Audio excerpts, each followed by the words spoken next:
Hello everybody, welcome back to another video. Loyal viewers to the channel may remember my first ever video where I went on a little book shopping spree. In that video I did say that I don't buy books very often in person. I normally buy ebooks or take books out of the library. And now I'm about to show you like 16 or 17 books that I bought over the past month or two. So some people may say that I lied in that previous video, but I just prefer to say that my truth has changed since then.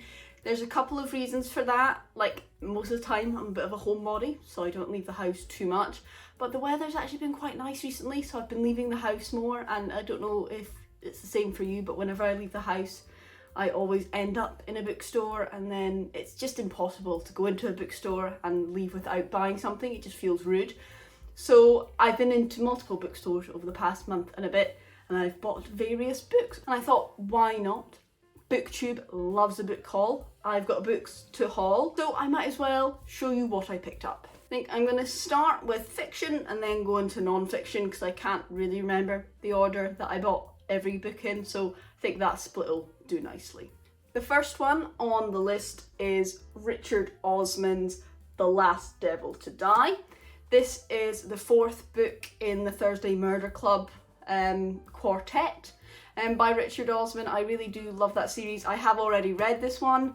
Again, if you look back and watch that first video I made again, I was trying to find this book then, but they only had a different version, and I wanted the version that matched all the other books in the series. This fourth one is my least favourite in the series. If you don't know what this series is about, it's about like this old retirement community. They have this club where they look through like cold cases, crime cases from the past, and then real murders come up around them and they try and solve them. And they all have various different themes. In this one, an antique dealer gets killed, so they need to track down, what antique he had and the people that killed him. It's still a good book, it's just not my favourite in the series. I think I prefer the second and the third one, then the first one, then this one, but I'm still glad I managed to pick that up to complete my collection. Then I have The Talented Mr. Ripley by Patricia Highsmith. Again, I did already buy a copy of this book in a paperback in that first ever video. It's like deja vu here.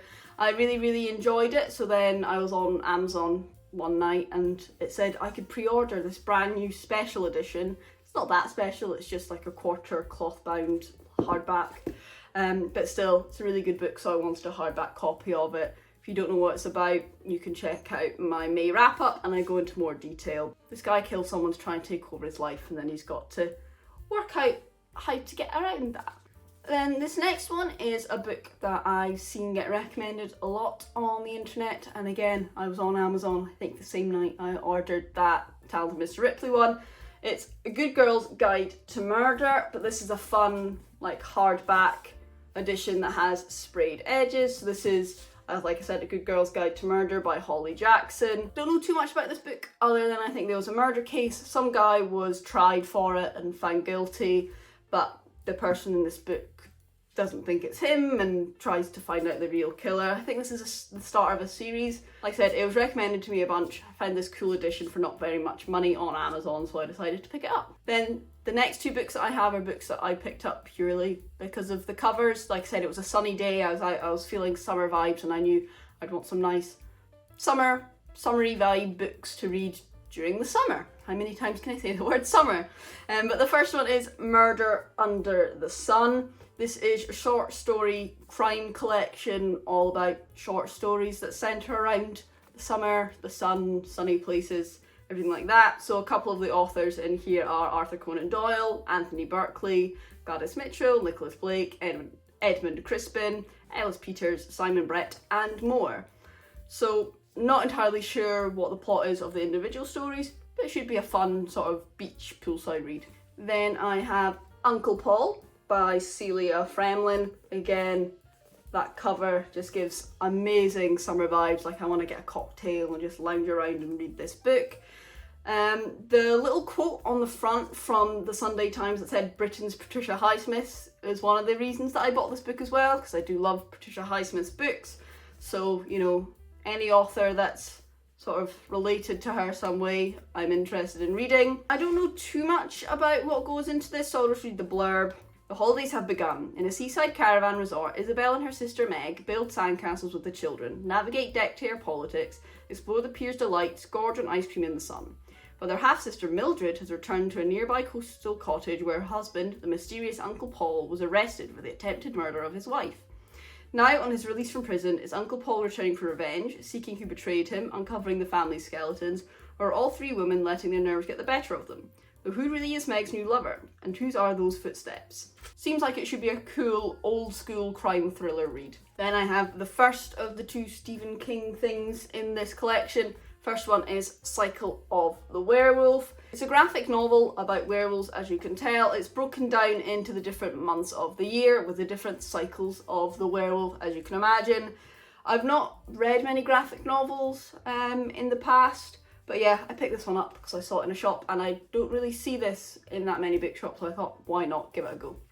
Next I have another book that I talked about a lot in my May wrap-up. It is Yellowface by R.F. Kuang. What I typically like to do with books is try and save space and money. I will tend to try, again, this haul would say that I'm lying when I say this. I typically try to either get an ebook copy or a library copy of new books just to see if I do like them, and then if I do think I would want to read them again, I'll get a physical copy. So again, with Yellowface by R.F. Kuang, I really enjoyed this book, so I thought I'd want one in my collection. And then I was on eBay one day and I found this fun edition with nice sprayed edges, and it actually also has a signature.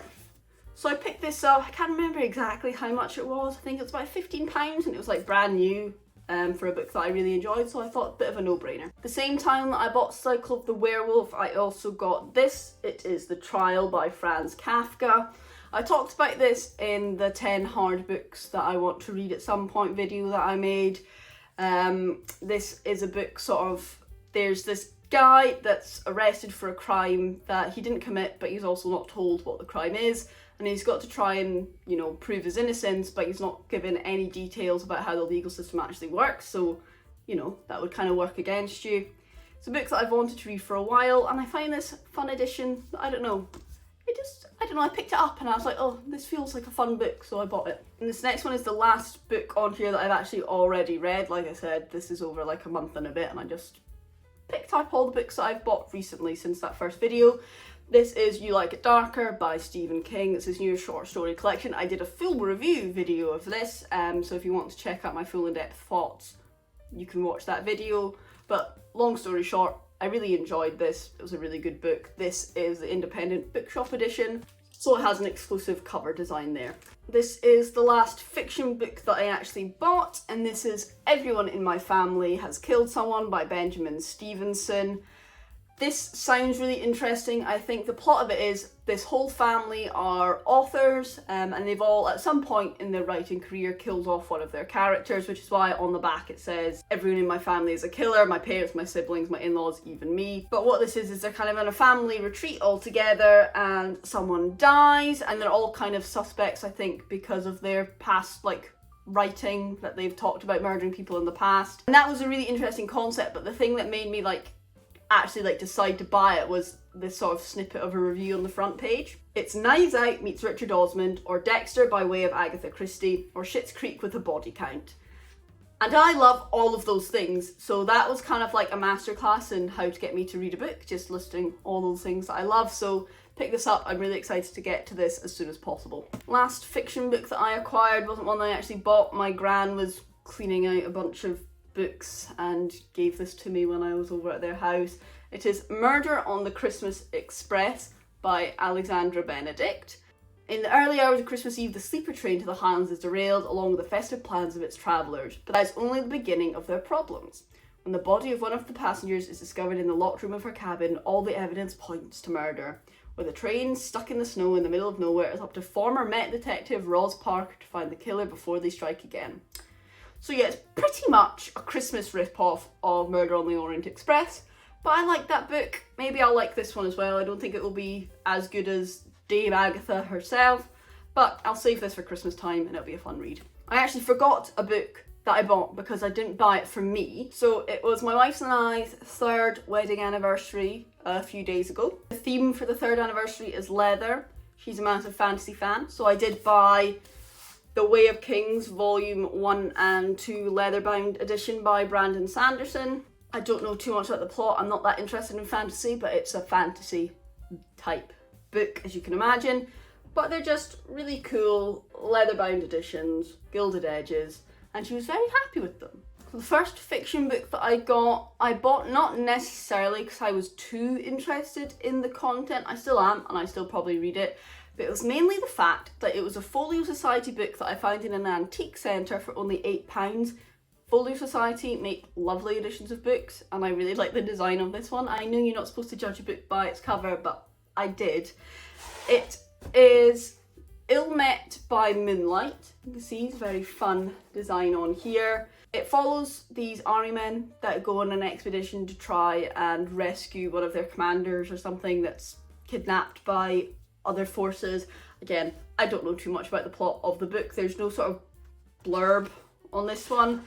But again, it was £8, so I couldn't pass it up. Then the last 3 books are all sort of the same theme, and I bought them all in the same place because there's this British supermarket called Asda, and my sister tipped me off to some really good book deals that they had on Formula 1 related non-fiction books. So I went in there and I bought 3 of them because they were like £10 each, which is a great price for like brand new hardback non-fiction. So this first one is F1 Racing Confidential by Giles Richards, and as you can see from the little subtitle, Inside Stories from the World of Formula 1. Essentially this journalist who goes and interviews a lot of key figures in the paddock. So I think he interviews Lando Norris, one of the McLaren drivers, Christian Horner, the Red Bull team principal, some strategists, engineers, things like that. So it should be a really good sort of inside look to what goes on in the paddock. Then I have How to Win a Grand Prix from Pit Lane to Podium, the Inside Track by Bernie Collins. Bernie used to be one of the strategists for Formula 1 team. She's now one of the pundits for Sky F1. Her commentary I always find really interesting. She does give that sort of strategist eye to things, help you understand the reason why teams are doing certain things.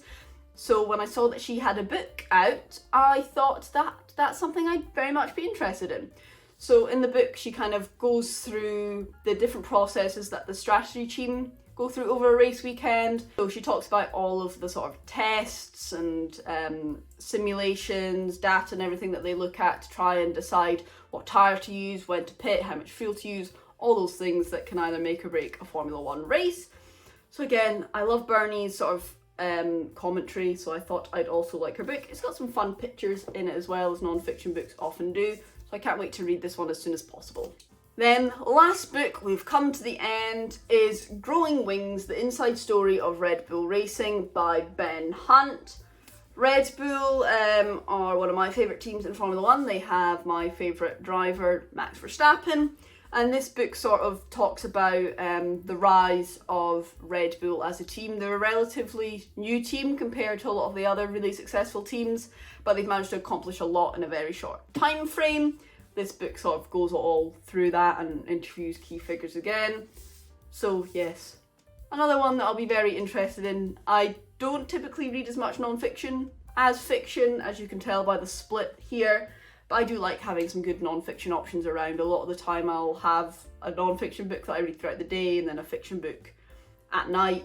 It depends what mood I'm in, but I've got a lot of good selections to pick from now. But those are all the books that I bought in the last month and a half. Please let me know if you've read any of the books that I've talked about and what your thoughts were. Then I can kind of, prioritise which ones to get to first. Let me know about the books that you've bought recently or read recently that you think I should give a go. If you did want to like this video, please feel free, I'd never stop you. Please comment anything you want to let me know, share, talk about. And if you did like this video and you would like to stick around, I would very much appreciate it if you'd also subscribe. But I will see you in the next video. Bye bye.